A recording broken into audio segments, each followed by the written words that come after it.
Good morning. It is Monday, May 11th, 2020. I missed you guys over the weekend. Hope that you all had a wonderful weekend with your families.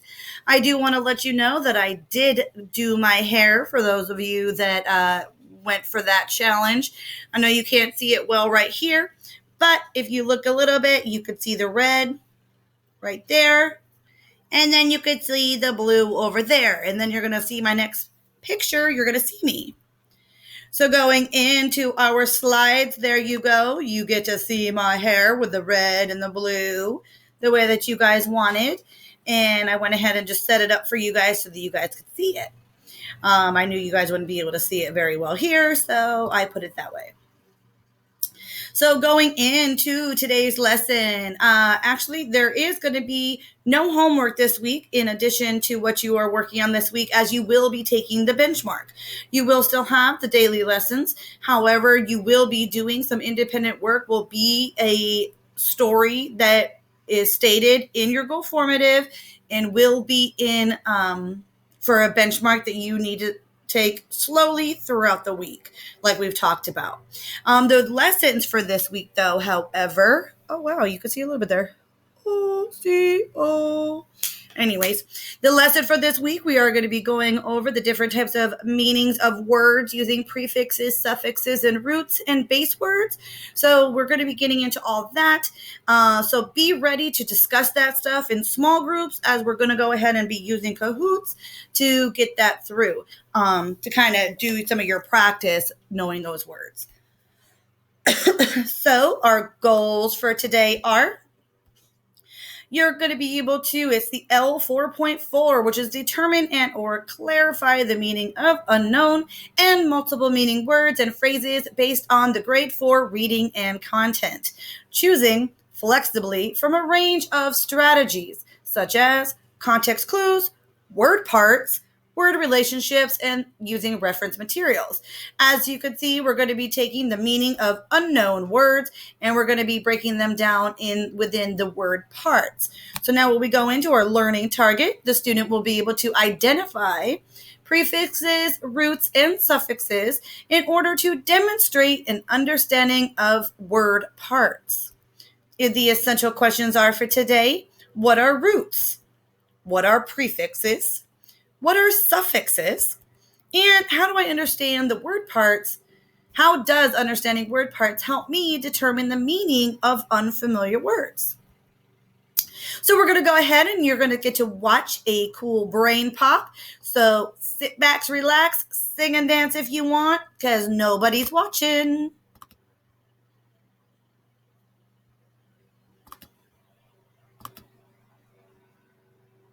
What you doing?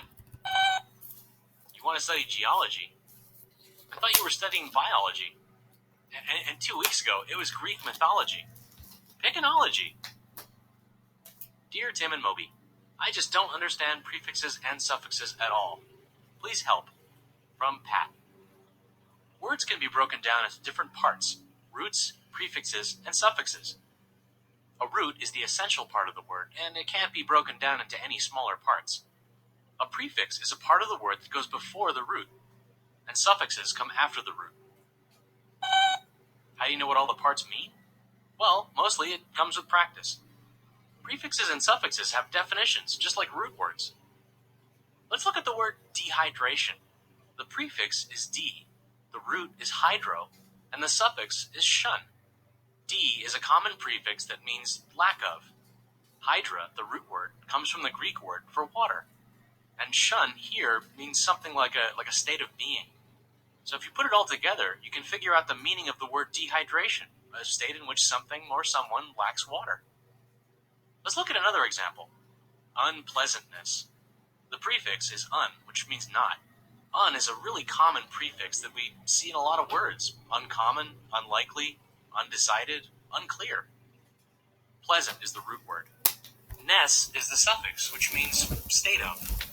So unpleasantness means the state of not being pleasant. Adding a prefix or suffix to a root word changes its meaning, and often it's part of speech. Well, adding the prefix un changes the meaning of pleasant to mean its opposite. Adding the suffix ness changes the word pleasant from an adjective into a noun? Well, no, not all words are made up of all three parts. Here's another word. It has only two parts. Biology.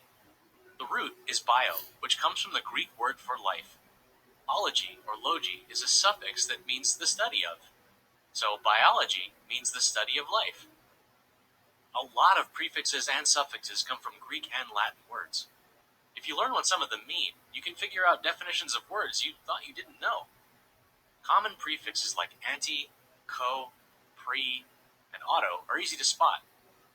And some common suffixes are ist, ism, able, and full. Thinking of a bunch of words that contain the same prefix or suffix can help you figure out its meaning. Well, let's think of some words that end in Gardener, runner, recorder. A gardener is someone who gardens. A runner is someone who runs. A recorder is a machine that records things. So I guess when a verb has at the end, it's describing someone or something that performs the verb's action. But a prefix or suffix might not always mean the same thing. For example, when you add to the end of an adjective, it means more, like bigger, faster, or brighter. Hey, why are you looking at my head? What, do you want to study phrenology now? Etymology? No, I don't think that's a real word.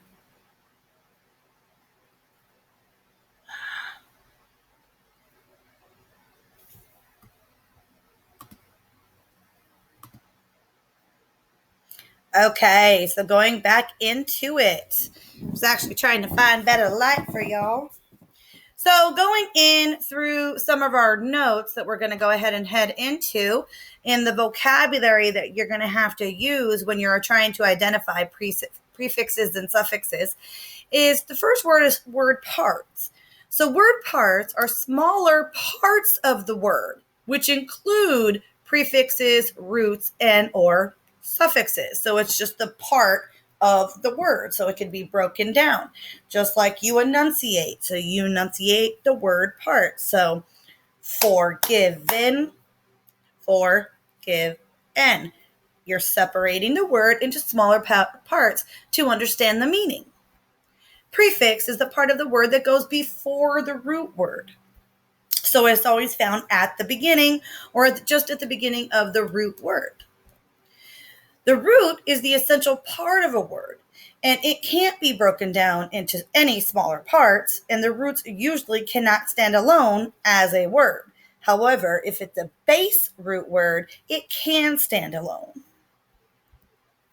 A base word is a word that can have a prefix or a suffix added to it. When a prefix or suffix is added to a base word, the word's meaning changes and a new word is formed. Base words can stand alone as a word. So if you would use the word hydra, like he's mentioned in dehydration, well, the hydra was the root word. And you can't just tell somebody, hey, you're hydras. You can't add that. But if you would take the word, so that would be considered a root word that you wouldn't be able to break down, and you can't have it stand alone in the sentence. However, if you take the word friend could be the base word, and it's not broken down, but you can stand it alone and just add the prefix or the suffix to the beginning of the end to go ahead and make the word mean something different. Unfriend or friendly. So you add either prefix, suffix, or both. A suffix is a part of the word that comes after the root. So it's normally found towards the end of the word. So if I said friendly, ly, ly would be that suffix. Greek is someone or something that came from or is related to Greece. So when we're saying it's either Greek or Latin roots, that's what we're meaning by that, is where the word originated from. And then Latin is related to the countries or peoples using the languages, especially Spanish, that developed from Latin. So our notes, when we add prefixes and suffixes, it changes the meaning of the word. And you could have an example like happy, feeling or showing a pleasure of contentment. But if I would say unhappy, I add un in the front of happy of the root, and it's not feeling or showing pleasure or contentment. Adding suffixes sometimes changes the part of speech of the word. So if it's a noun, it might become a verb. So we have run. Well, run is a verb, but if I put runner, it could change it to a noun because now it's talking about a specific person that would be considered a noun. But if I only used run, well, then it wouldn't be a noun. It's just a verb because it's something that shows action. Happy. Well, happiness is the adjective to a noun. So happy could be your root word. Now, ness means it's the suffix to that word because it happens after it. But now I'm changing my happy as far as the adjective, and I'm changing it to a noun to give it something of what somebody's feeling or something. Understanding what prefixes and suffixes and roots mean helps you figure out what unfamiliar words that contain word parts may mean. For example, illegally. I could take ill, which means not, and then plus legal, which is the base word, and it can stand alone, and that's why.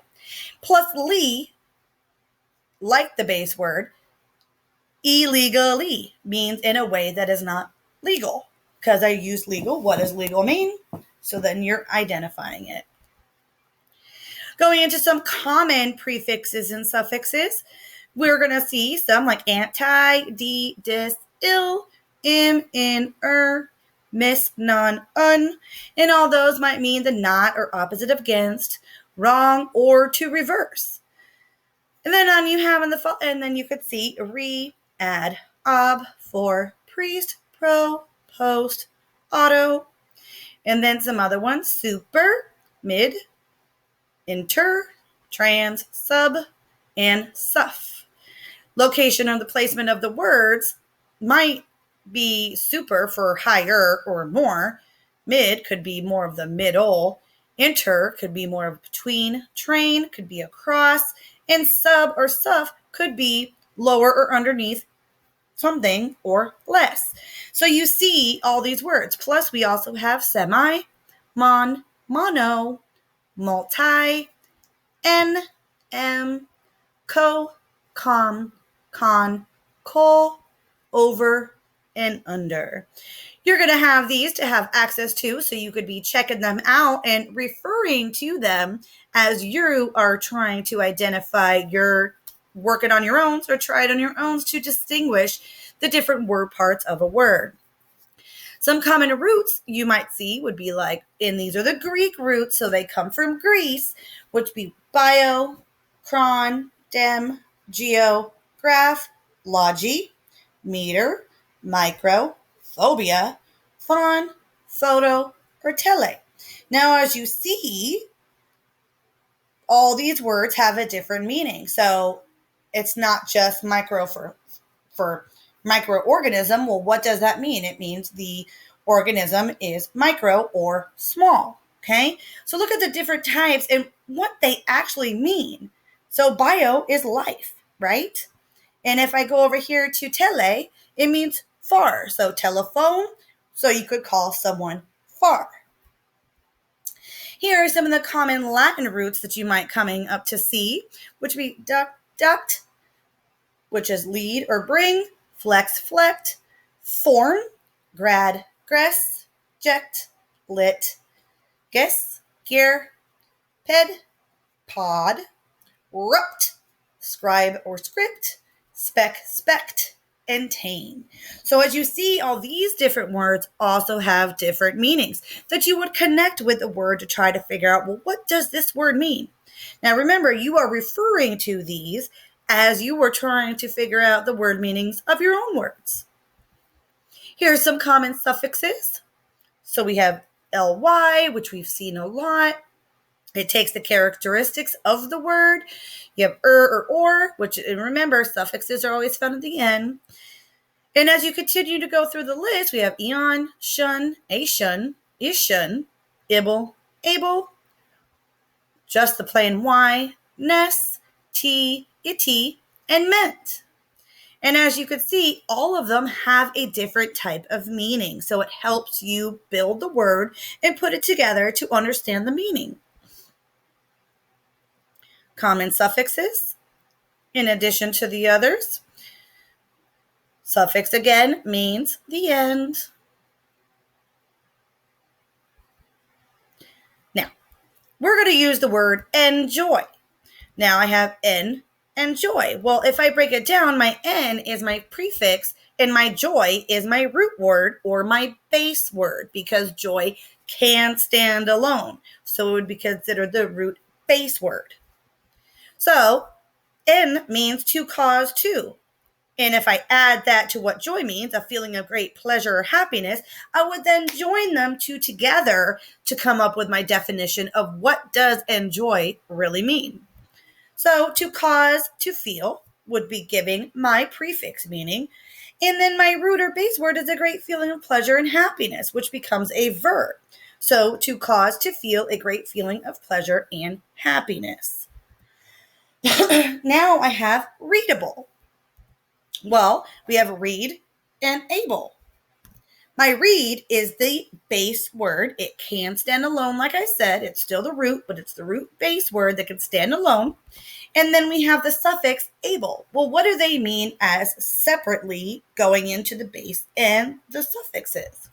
Well, read means to look at or comprehend the meaning of a written or printed matter by mentally interpreting the characters or symbols of which it is composed. And then I have able. Able just means the act that it can be done. So if you see my definition, it's the ability to read. So ability is going to my suffix and then read goes to my base. So what does it mean? It means the ability to read. And that then becomes an adjective. But if I would just use read, it would be a verb. My next word is construction. So I have construct and should.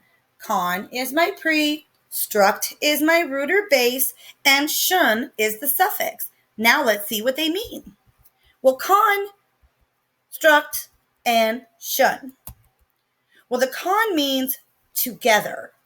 And then if I add that to the root word, which struct, which means to build or assemble, and then I add that to shun, which is my suffix, it's the state of something, then I could go ahead and join my definition together. So it's the state of something that was put together by, got to read the bottom, being built or assembled. So built or assembled goes to the struct. Okay. Going on, now we have unhappiness. So let's take this and break it apart. Well, the un is my prefix. The happy is my base because it can stand alone. And the ness is the suffix of the word. So what would this actually mean if it was broken up into the word parts? Well, un just means to not. Happy means the feeling of pleasure or content, and ness is the being in that state of. So what do you think it means? So not being in the state of feeling pleasure or content. And as you see, I have not being in the state of, and the feeling of pleasure or content would be the base. Now you try it. We have baker, midday, disconnection, and immovable. Think about it. Where do you think each word would go? Let me show you with the example with baker. Well, I have bake, which would be the base or the root word, and then I have or the R at the end. So would be the suffix. Now go into midday. Give you a moment.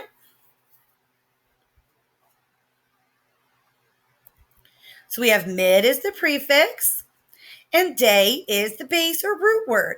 As you can see, it doesn't always have a prefix and a suffix with all words. It might just have one to change the meaning.